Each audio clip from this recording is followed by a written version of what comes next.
Hi friends, എല്ലാവർക്കും one clip S C YouTube ചാനലിലേക്ക് സ്വാഗതം. സെക്രട്ടേറിയറ്റ് അസിസ്റ്റന്റിന്റെ 29ാമത്തെ ക്ലാസ് ആണ് നമ്മുടെ ഇന്നത്തെ.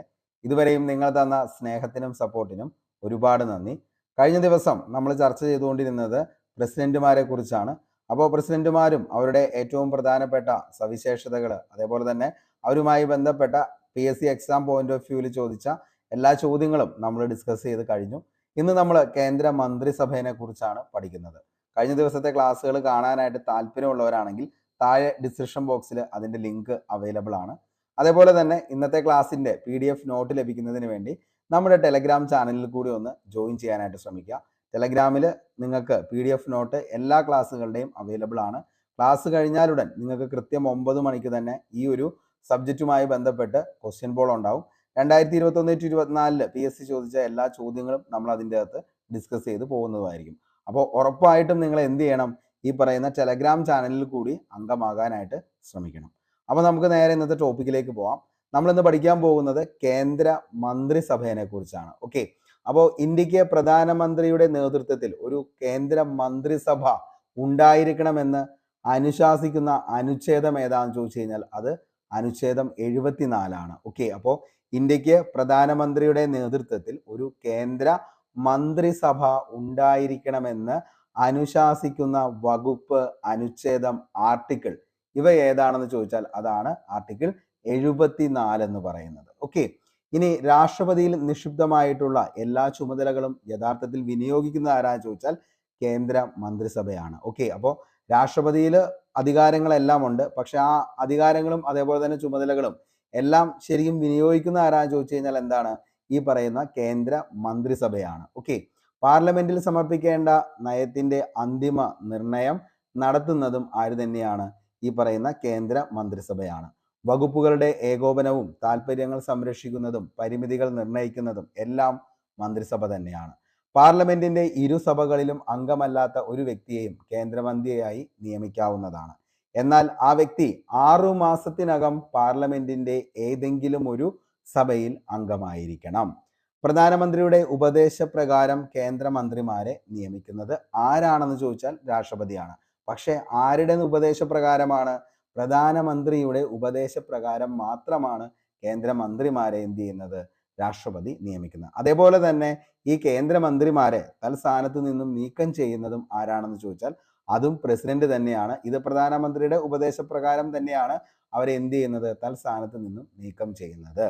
പ്രധാനമന്ത്രി ഉൾപ്പെടെ കേന്ദ്ര മന്ത്രിസഭയിലെ ആകെ അംഗങ്ങളുടെ എണ്ണം ലോകസഭയുടെ മൊത്തം അംഗസംഖ്യയുടെ 15% കവിയാൻ പാടില്ല. ഈ ഭേദഗതി കൊണ്ടുവന്നത് 91ാം ഭേദഗതിയിലാണ് ഇങ്ങനെ പറയുന്നത്. പ്രധാനമന്ത്രി ഉൾപ്പെടെ കേന്ദ്ര മന്ത്രിസഭയിലെ ആകെ അംഗങ്ങളുടെ എണ്ണം ലോകസഭയുടെ മൊത്തം അംഗങ്ങളുടെ 15% കവിയാൻ പാടില്ല എന്ന് പറയുന്നത്. ഓക്കെ, അപ്പോൾ ഇത്രയാണ് ബേസിക് ആയിട്ട് നമ്മൾ കേന്ദ്ര മന്ത്രിസഭയെ കുറിച്ച് നോക്കാനുള്ളത്. നമ്മൾ പറഞ്ഞു, അതായത് ഇന്ത്യക്കൊരു പ്രധാനമന്ത്രിയുടെ നേതൃത്വത്തിൽ കേന്ദ്ര മന്ത്രിസഭ വേണമെന്ന് അനുശാസിക്കുന്ന അനുച്ഛേദമാണ് ഏതെന്ന് പറയുന്നത്? 74 എന്ന് പറയുന്നത്. എല്ലാ അധികാരങ്ങളും ആരിലാണ് നിക്ഷിപ്തമായിരിക്കുന്നത്? കേന്ദ്രമന്ത്രിയിലാണ്. പക്ഷെ രാഷ്ട്രപതി എന്താണ്? ഈ പറയുന്ന ചുമതലകൾ എല്ലാം രാഷ്ട്രപതിയിലാണെന്ന് നമ്മൾ കരുതും. പക്ഷെ ഇതെല്ലാം എന്താണ് വിനിയോഗിക്കുന്നത്? ശരിക്കും ആര് തന്നെയാണ്? കേന്ദ്ര മന്ത്രിസഭ തന്നെയാണ്. കേന്ദ്ര മന്ത്രിമാരെ നിയമിക്കാനായിട്ട് ഉപദേശം കൊടുക്കുന്നത് പ്രധാനമന്ത്രിയാണ്. ഇവരെ ആ സ്ഥാനത്ത് നിന്നും നീക്കം ചെയ്യുന്നതും ആരുടെ ഉപദേശപ്രകാരമാണെന്ന് ചോദിച്ചാൽ പ്രധാനമന്ത്രിയുടെ ഉപദേശപ്രകാരമാണ്. ഓക്കെ, അപ്പോൾ ഇത്രയും ബേസിക് ആയിട്ടുള്ള കാര്യങ്ങളൊന്ന് അറിഞ്ഞിരിക്കുക. ഇനി നമുക്ക് കേന്ദ്ര മന്ത്രിസഭയിൽ ഉൾപ്പെടുന്നത് ആരൊക്കെയാണെന്ന് ചോദിച്ചാൽ 1 പ്രധാനമന്ത്രി, 2 ക്യാബിനറ്റ് മന്ത്രിമാർ, 3 സഹമന്ത്രിമാർ, 4 ഉപമന്ത്രിമാർ, 5 ക്യാബിനറ്റ് മന്ത്രിമാർ. ഓക്കെ, അപ്പോൾ ഇത്രയാണ് ഒന്ന് നമുക്ക് നോക്കാനുള്ളത്. ഇതിൽ ക്യാബിനറ്റ് മന്ത്രിമാർ എന്ന് പറയുന്നത് സുപ്രധാന വകുപ്പുകളുടെ ചുമതല വഹിക്കുന്നു. അതായത് ആഭ്യന്തരം, പ്രതിരോധം, ധനകാര്യം, അങ്ങനെ ഏറ്റവും പ്രധാനപ്പെട്ട വകുപ്പുകളെല്ലാം കൈകാര്യം ചെയ്യുന്നത് ക്യാബിനറ്റ് മന്ത്രിമാരായിരിക്കും. ഓക്കെ, അപ്പോൾ ക്യാബിനറ്റ് മന്ത്രിമാരാണ് എന്ത്? സുപ്രധാന വകുപ്പുകൾ കൈകാര്യം ചെയ്യുന്നത്. ഏതൊക്കെയാണെന്ന് ചോദിച്ചാൽ ആഭ്യന്തരം, പ്രതിരോധം, ധനകാര്യം മുതലായവയാണ്. ഓക്കെ, സഹമന്ത്രിമാര്, ക്യാബിനറ്റ് മന്ത്രിമാരെ സഹായിക്കാനുള്ളവരാണ് ആരെന്ന് പറയുന്നത്? സഹമന്ത്രിമാർ എന്നറിയപ്പെടുന്നത്. അടുത്തതാണ് ഉപമന്ത്രിമാർ. വകുപ്പിന്റെ പ്രവർത്തനങ്ങളിൽ മറ്റു മന്ത്രിമാരെ സഹായിക്കുന്നതാണ് ഉപമന്ത്രിമാര്. കേന്ദ്ര മന്ത്രിസഭയ്ക്ക് കൂട്ടുത്തരവാദിത്തമുള്ളത് ലോകസഭയോടാണ്. കേന്ദ്ര മന്ത്രിസഭാംഗങ്ങൾക്ക് വ്യക്തിപരമായ ഉത്തരവാദിത്തമുള്ളത് എപ്പോഴും ആരോടാണ്? രാഷ്ട്രപതിയോടാണ്. ഈ കാര്യവും ഓർത്തു വയ്ക്കുക. ഓക്കെ, അപ്പോൾ ഇത്രയാണ് ഇതിൻ്റെ അകത്ത് ബേസിക് ആയിട്ട് നമുക്ക് നോക്കാനുള്ളത്. ഇനി നമുക്ക് അടുത്ത് പഠിക്കാനുള്ളത് പ്രധാനമന്ത്രിനെ കുറിച്ചാണ്. നമുക്കറിയാം പ്രധാനമന്ത്രി എന്ന് പറയുന്നത് എന്താണ്? പ്രധാനമന്ത്രിയെ നിയമിക്കുന്നത് ആരാണെന്ന് ചോദിച്ചു കഴിഞ്ഞാൽ അത് പ്രസിഡന്റ് ആണ്. ഓക്കെ, ഭരണഘടനയനുസരിച്ച് പാർലമെന്റിലെ ഏതെങ്കിലും ഒരു സഭയിൽ അംഗമായ വ്യക്തിക്ക് പ്രധാനമന്ത്രി ആകാവുന്നതാണ്.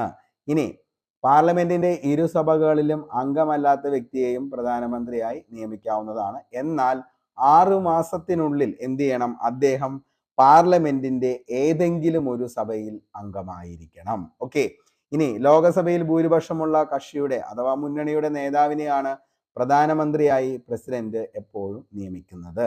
പ്രധാനമന്ത്രിക്ക് സത്യപ്രതിജ്ഞ ചൊല്ലിക്കൊടുക്കുന്നത് ഇമ്പോർട്ടൻ്റ് ആണ്, ചോദിക്കാറുണ്ട്. പക്ഷെ നമുക്ക് എല്ലാവർക്കും അറിയാം ആരാണ്?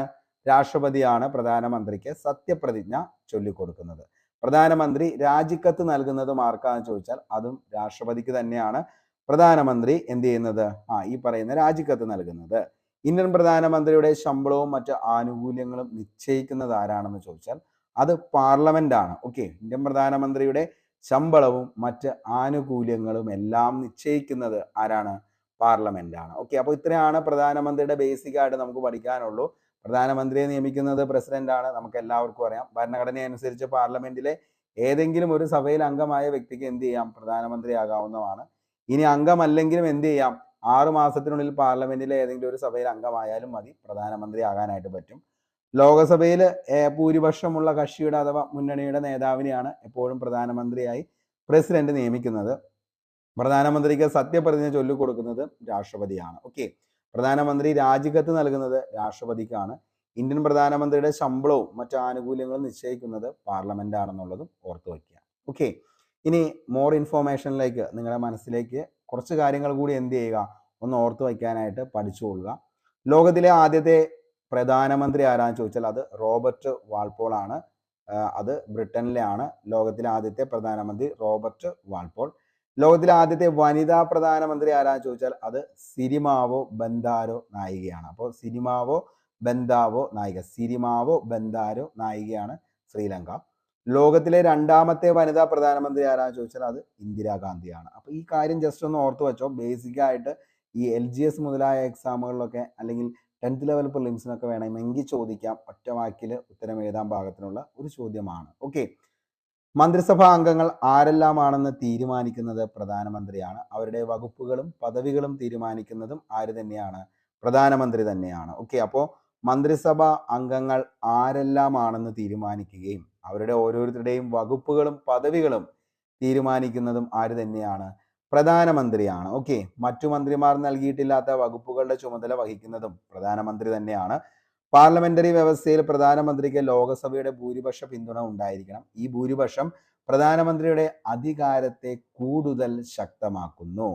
ലോകസഭയിൽ അവിശ്വാസ പ്രമേയം പാസ്സായാലും ലോകസഭയിൽ ഭൂരിപക്ഷം നഷ്ടപ്പെട്ടാലും പ്രധാനമന്ത്രി രാജിവെക്കുന്നു.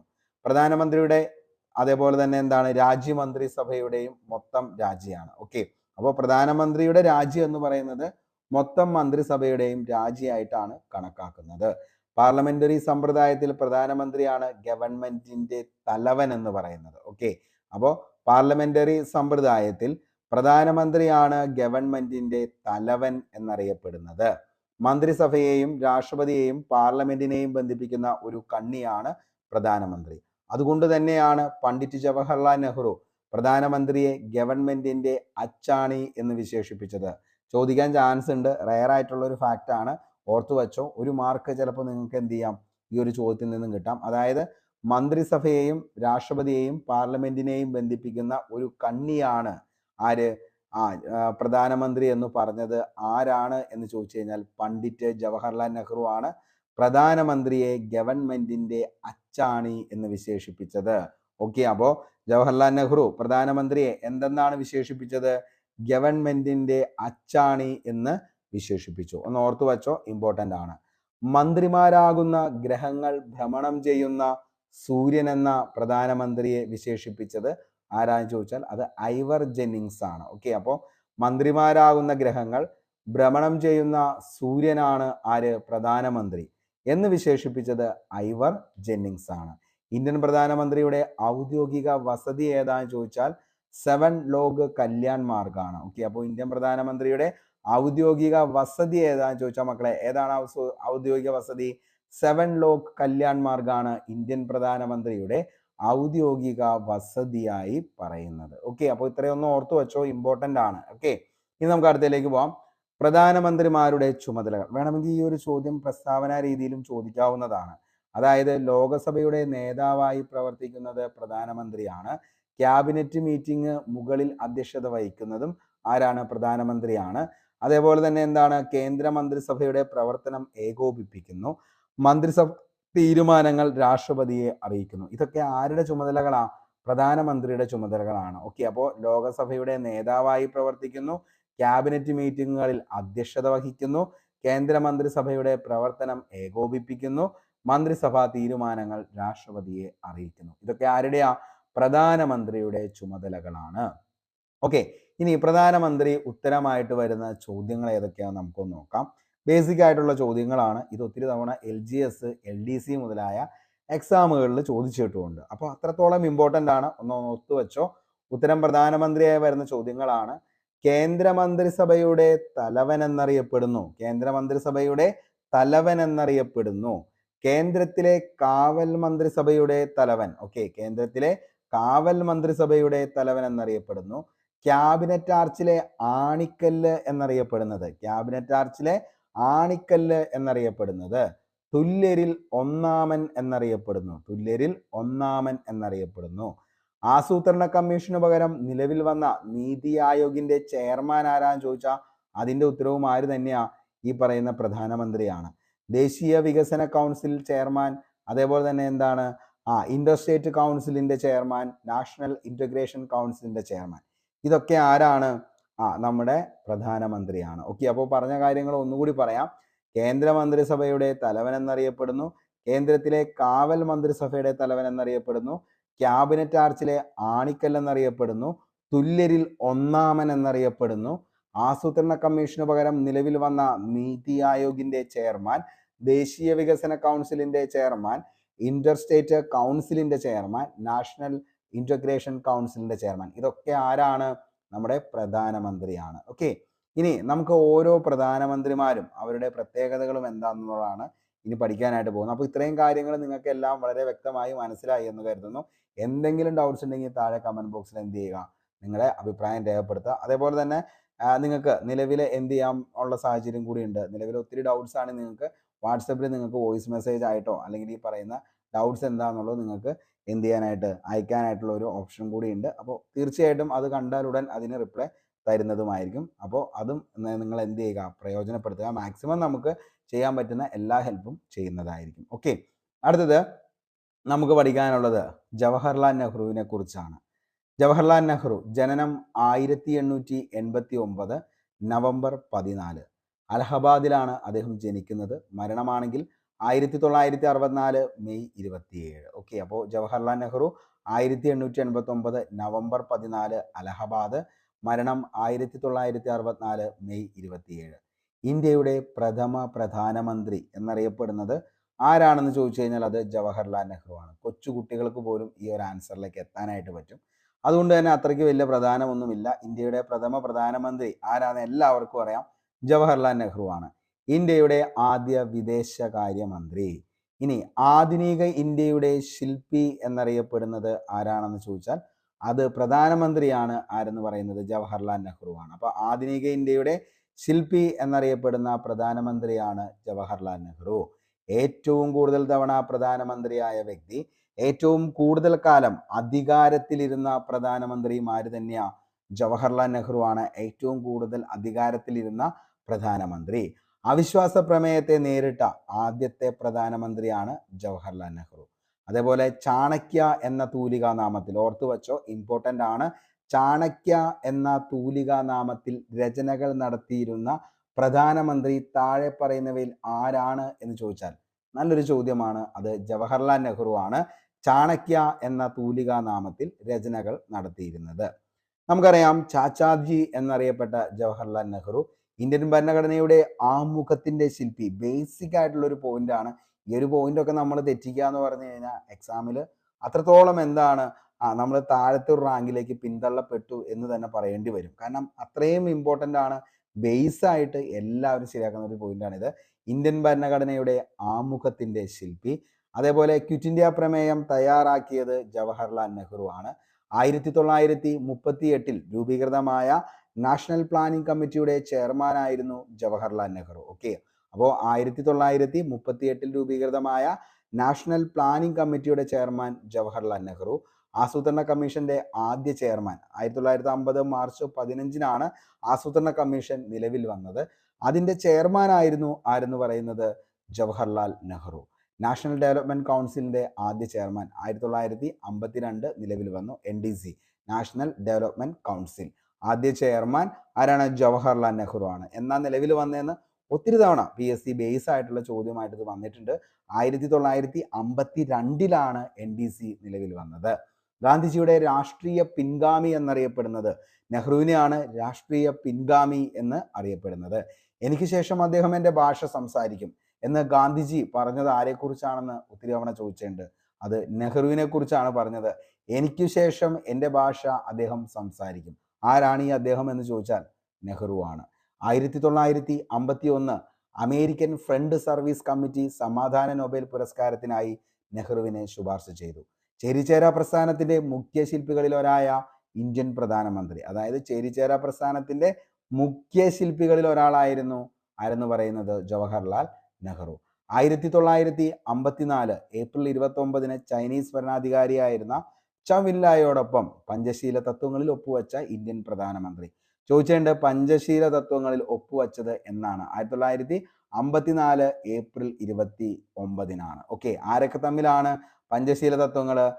അതായത് ചൈനീസ് ഭരണാധികാരിയായ ചൗ എൻ ലായും അതേപോലെ തന്നെ ഇന്ത്യൻ പ്രധാനമന്ത്രിയായിട്ടുള്ള ജവഹർലാൽ നെഹ്റുവും തമ്മിലാണ് പഞ്ചശീല തത്വങ്ങളിൽ ഒപ്പുവെച്ചത്. എന്നായിരുന്നു നമ്മൾ പറഞ്ഞു 1954 ഏപ്രിൽ 29. കാണാതെ പഠിച്ചു വെച്ചോ, ബേസ് സാധനമാണ്, സെറ്റാണ്. ഓക്കെ, അടുത്തത് ഭാരതരത്നം ലഭിച്ചത് 1955 ഭാരതരത്നം ലഭിക്കുന്നത്.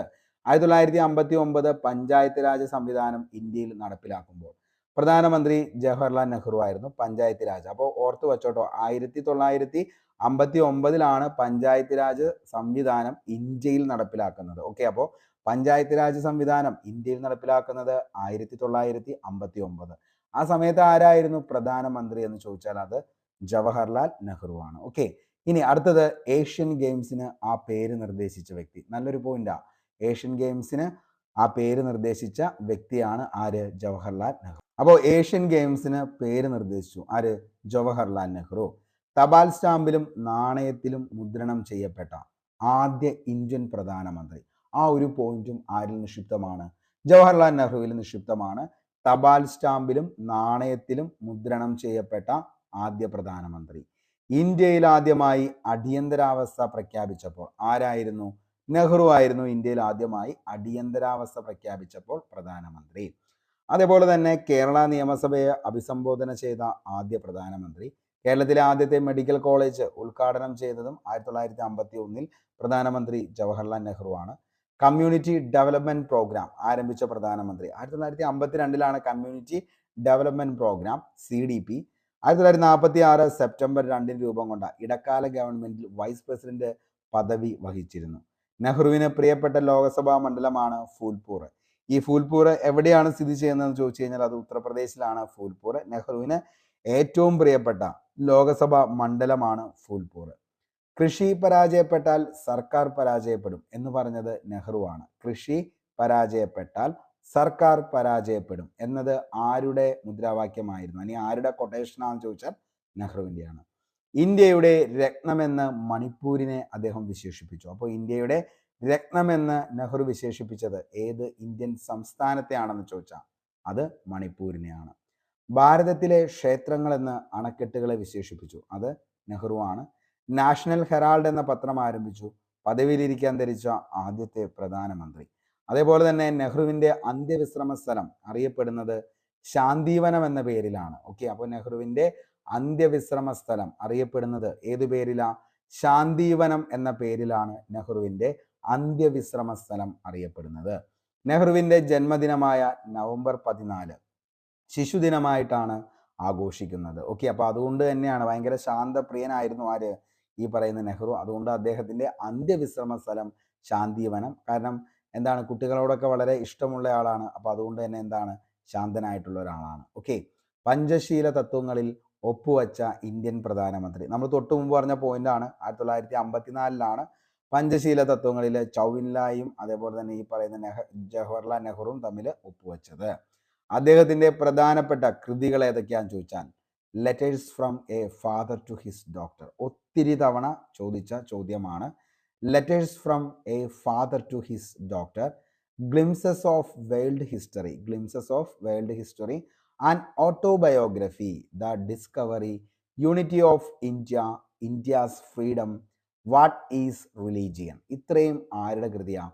ജവഹർലാൽ നെഹ്റുവിൻ്റെ പ്രധാനപ്പെട്ട കൃതികളാണ് നമ്മളിപ്പോൾ പറഞ്ഞത്. Letters from a father to his daughter, glimpses of world history and autobiography, the discovery, unity of India, India's freedom, what is religion. ഇത്രയും ആരുടെയാ? ജവഹർലാൽ നെഹ്റുവിൻ്റെ കൃതികളാണ്. അപ്പോൾ ഇത്രയും കാര്യങ്ങളാണ് ജവഹർലാൽ നെഹ്റുവിനെ കുറിച്ച് നമുക്ക് പഠിക്കാനുള്ളത്. അടുത്തത് ലാൽ ബഹദൂർ ശാസ്ത്രിനെ കുറിച്ചാണ്. ഓക്കെ, ജനനം 1904 ഒക്ടോബർ 2. ഉത്തർപ്രദേശിലെ വാരാണസിയിലാണ് അദ്ദേഹം ജനിക്കുന്നത്. മരണം 1966 ജനുവരി 11. ഒക്ടോബർ 2 തന്നെയാണ് ഗാന്ധി ജയന്തി. അതായത് ഗാന്ധിജി ജനിച്ചതും അതേപോലെ തന്നെ ലാൽ ബഹദൂർ ശാസ്ത്രി ജനിച്ചതും ഒരേ മാസം തന്നെയാണ്, ഒക്ടോബർ 2. ഓക്കെ, ഇന്ത്യയുടെ രണ്ടാമത്തെ പ്രധാനമന്ത്രി. 20-ാം നൂറ്റാണ്ടിൽ ജനിച്ചവരിൽ പ്രധാനമന്ത്രിയായ ആദ്യ വ്യക്തിയാണ് ലാൽ ബഹദൂർ ശാസ്ത്രി. 1904. ഇന്ത്യൻ പ്രധാനമന്ത്രിമാരിൽ 20-ാം നൂറ്റാണ്ടിൽ ജനിച്ച ആദ്യത്തെ വ്യക്തി ആരാന്ന് ചോദിച്ചാൽ അത് ചരൺ സിംഗ് ആണ്. അത് 1902 1966 ജനുവരി 10. നമുക്ക് എല്ലാവർക്കും എന്താണ് ഓർമ്മയുണ്ട്, ഒത്തിരി തവണ PSC ഈ ഒരു ചോദ്യം ചോദിച്ചേക്കുന്നതാണ്. അതായത് താഷ്കന്റ് കരാറ് ഒപ്പുവെച്ചത്. നമുക്കറിയാം ലാൽ ബഹദൂർ ശാസ്ത്രിയും അതേപോലെ തന്നെ എന്താണ് പാക് പ്രസിഡന്റ് ആയിട്ടുള്ള അയൂബ് ഖാനും തമ്മിൽ ഒപ്പുവെച്ച കരാറായിരുന്നു താഷ്കന്റ് കരാർ. ഒപ്പുവെച്ച വർഷം PSC മോസ്റ്റ്ലി റിപ്പീറ്റഡ് ആണ്, 1966 ജനുവരി 10. പിറ്റേ ദിവസമാണ് അദ്ദേഹം മരിക്കുന്നത്. 1966 ജനുവരി 11 അദ്ദേഹത്തിന്റെ മരണം എന്ന് പറയുന്നത്. ഓക്കെ, താഷ്കന്റ് കരാർ ഒപ്പുവെച്ചത് ആരൊക്കെയാണ്? ഈ പറയുന്ന ലാൽ ബഹദൂർ ശാസ്ത്രിയും അതേപോലെ തന്നെ അയൂബ് ഖാനുമാണ്. സോവിയറ്റ് യൂണിയൻ ആയിരുന്നു ആ സമയത്ത്, സോവിയറ്റ് യൂണിയന്റെ പ്രധാനമന്ത്രിയായിരുന്ന കോസിഗൺ ആണ് അതിന് മധ്യസ്ഥത വഹിച്ചത്. താഷ്കന്റ് ഇപ്പോൾ ഉസ്ബെക്കിസ്ഥാന്റെ തലസ്ഥാനമാണ്. താഷ്കന്റ് ഉസ്ബെക്കിസ്ഥാന്റെ തലസ്ഥാനം. ഒരു കൊച്ചുകുരുവിയുടെ അവസാന വിജയമെന്ന് വിശേഷിപ്പിച്ച കരാർ താഴെ പറയുന്നവയിൽ ഏതാണ് എന്ന് ചോദിച്ചാൽ അത് താഷ്കന്റ് കരാറാണ്. ഒത്തിരി തവണ PSC ചോദിച്ചൊരു ചോദ്യമാണ്. LD നിലവാരത്തിലൊക്കെ നമ്മൾ previous year question paper work out ചെയ്യുന്ന ഉദ്യോഗാർത്ഥികളാണ്, തീർച്ചയായിട്ടും നിങ്ങൾ കണ്ടിട്ടുണ്ടാവും.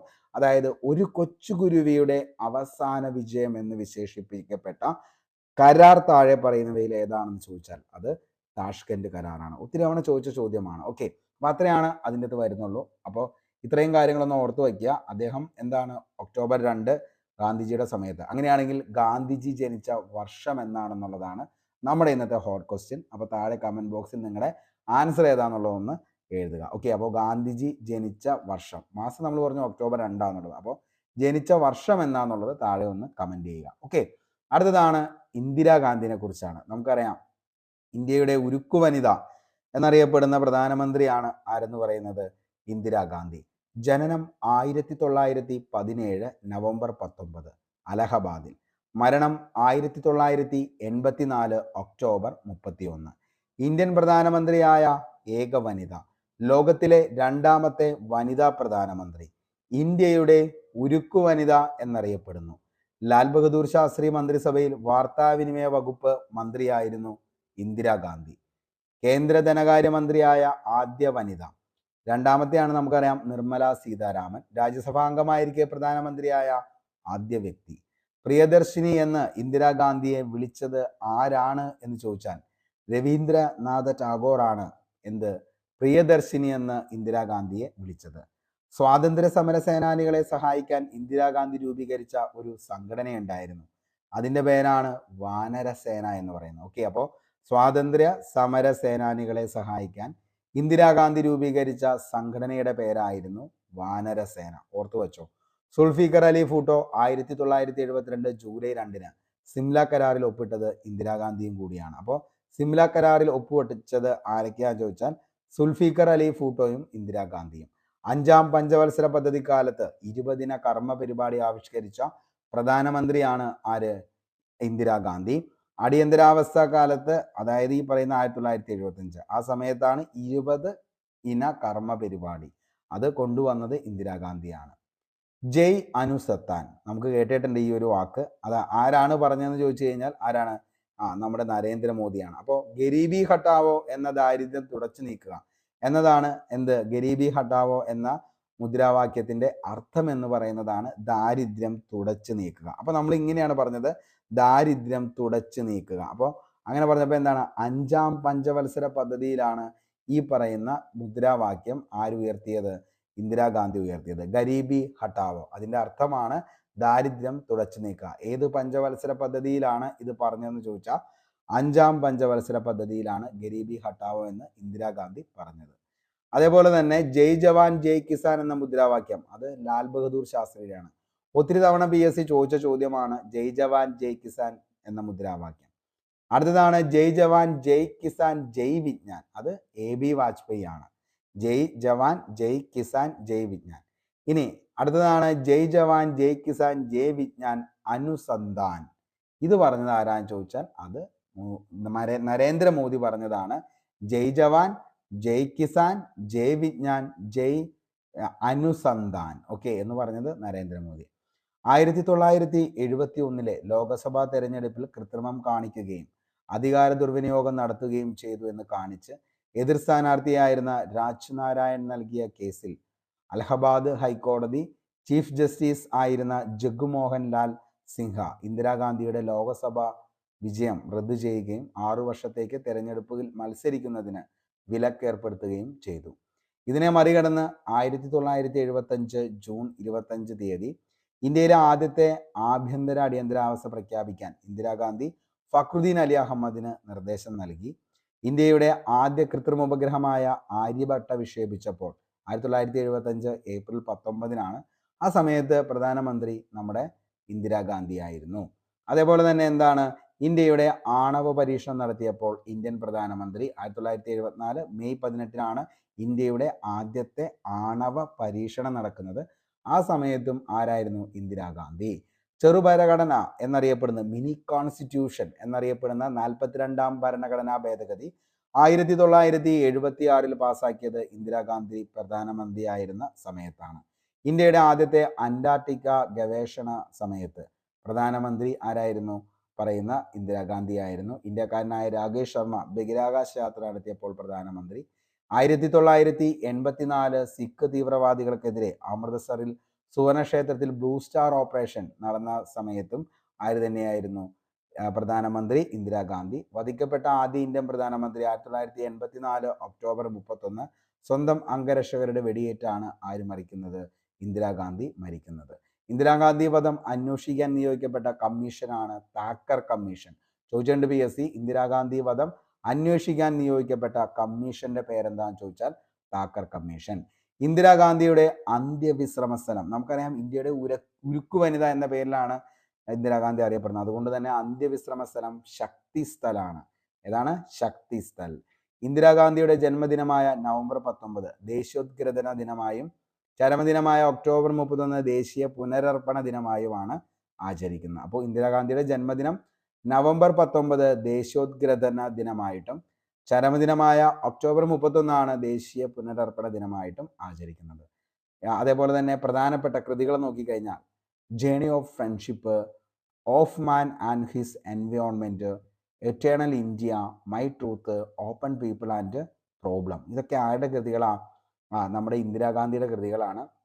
ഇപ്പോൾ പറഞ്ഞത് journey of friendship, of man and his environment, eternal India, my truth, on people and problem. Okay, ഇനി നമുക്ക് കുറച്ച് ഉരുക്കു മനുഷ്യരെ പരിചയപ്പെടാം. നമ്മൾ പറഞ്ഞു ഇന്ത്യയുടെ ഉരുക്കു വനിത എന്നറിയപ്പെടുന്ന ആരാന്ന് ചോദിച്ചു കഴിഞ്ഞാൽ അത് ആരാണ്?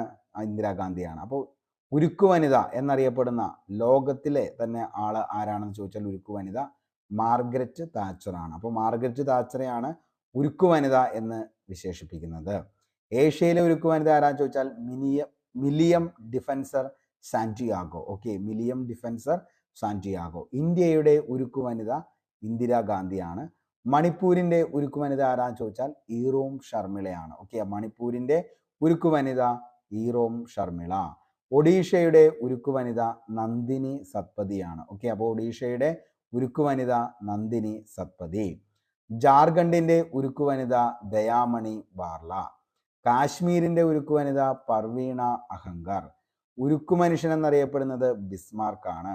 ഇന്ത്യയുടെ ഉരുക്കു മനുഷ്യൻ എന്നറിയപ്പെടുന്നത് സർദാർ വല്ലഭായി പട്ടേലാണ്. അപ്പോൾ ഇന്ത്യയുടെ ഉരുക്കു മനുഷ്യൻ എന്ന പേരിൽ അറിയപ്പെടുന്നത് ആരാന്ന് ചോദിച്ചാൽ അത് സർദാർ വല്ലഭായി പട്ടേലാണ്. അപ്പോൾ ഇത്രയാണ് നമുക്ക് നിലവിൽ ഇതിൻ്റെ അകത്ത് പഠിക്കാനുള്ളൂ. അപ്പോൾ ബാക്കി പ്രധാനമന്ത്രിമാരെ കുറിച്ചുള്ള ക്ലാസ്സുകൾ അടുത്ത് തന്നെ നിങ്ങൾക്ക് വരും. അപ്പോൾ എല്ലാ ദിവസവും എന്ത് ചെയ്യുക, പഠിക്കുക. അതേപോലെ തന്നെ നന്നായിട്ട് റിവിഷൻ ചെയ്യുക. അതേപോലെ ക്വസ്റ്റ്യൻ ബോർഡിലൊക്കെ എല്ലാവരും അറ്റൻഡ് ചെയ്യാനായിട്ട് ശ്രമിക്കുക. വീക്ക്ലി റിവിഷനിലും എല്ലാവരും അറ്റൻഡ് ചെയ്യുക. കറക്റ്റായിട്ടൊരു കണ്ടിന്യൂസ് ആയിട്ട് നമ്മൾ പഠിക്കുക, റിവിഷൻ ചെയ്യുക. അതേപോലെ എക്സാംസുകൾ കറക്റ്റായിട്ട് എഴുതുക. ഇത്രയൊക്കെ നമ്മൾ കറക്റ്റായിട്ട് ചെയ്ത് പോവുകയാണെങ്കിൽ തീർച്ചയായിട്ടും നിങ്ങൾക്ക് നല്ലൊരു റാങ്കിലേക്ക് വരാനായിട്ട് പറ്റും.